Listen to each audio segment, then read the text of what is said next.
As CPSU members, we have lived with practically no promotions in our grades for the last 5-6 years. The staff officer grade is essential as a stepping stone grade for clerical officers and for staff officers to higher grades. It is of vital importance that the staff officer grade is supported and protected by the union. We hope the delegates today will support the motion.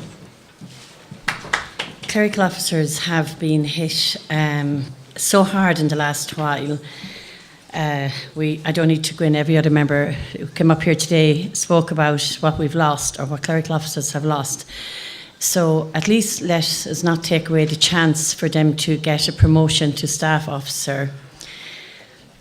I think that, I don't know what many other people think around here today, but I get an awful sense of disillusionment, and I think that people are wondering when some of those guys up here about them, do they really hear what we're saying? And I've never heard so many fine words spoken by so many top union officials. But you need to go out and fight for the members. You need to realise that we are prepared to fight, but we can only fight with leadership.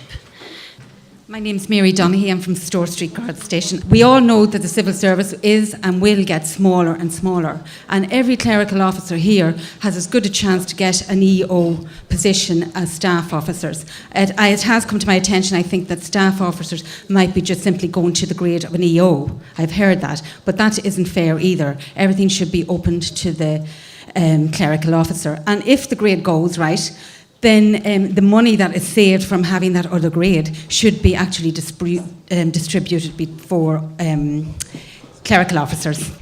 Colette O'Callaghan, Court General. Let me first of all state that the grade of SO has been an absolutely fantastic one to ensure internal promotions, and that we should fight as vehemently as we possibly can to retain as many internal promotions via internal methods as we can, be that to SO or EO, as the case may be.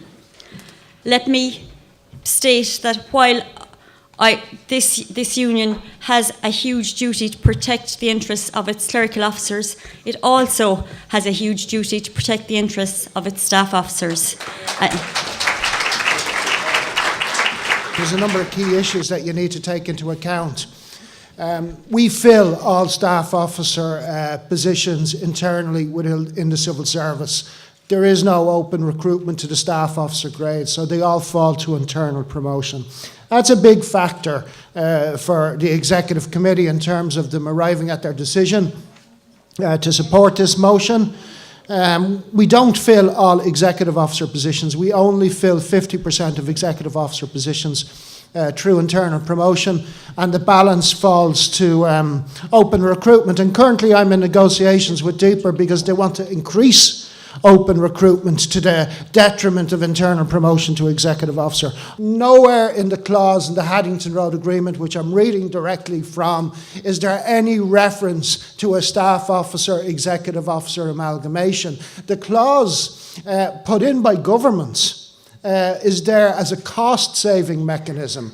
And that's why I said in the annual report today, be very careful about what you wish for, because they could determine in bringing forward their proposals that for the future, executive officer will be the recruitment grade, the internal promotion grade to some extent, and that they'll no longer fill staff officer positions. The sunset theory. It would take 10 to 15 years for the staff officers that are working to disappear from the system through natural course departure and retirement. Mary Nolan, the Athlone branch. Thanks, Mary. I'm 16 years a CO. I work very hard. I work with brilliant SOs, I have to say, and I would often sometimes say that the SO post is far more difficult than an EO post. Because as an EO, you could be working on your own. You're a standalone post sometimes, a lot of the time. As a staff officer, you have always a number. 9 times out of 10, it's a payroll or it's a pay processing section. So you have staff working to you. The duties and responsibilities have changed greatly. But I mean, let's acknowledge that the work and that the CO does equally, and that we do need to protect the COs here. I am a staff officer. I've been for many years now, and traditionally have seen the staff officer grade as a grade that has been a stepping stone for COs to be promoted to. But there's economics at play behind all of this, and Derek has alluded there to the fact that speakers have said like about protecting the SO grade. I have witnessed over the years the staff officer being slowly eroded by natural wastage, where you have people who either get promoted, which is rare these days, or people that have moved on and retired. They're not replacing the staff officer with a staff officer. They're recruiting a cheaper executive officer, and that's what's the play here. A flexible utility executive officer is what it is.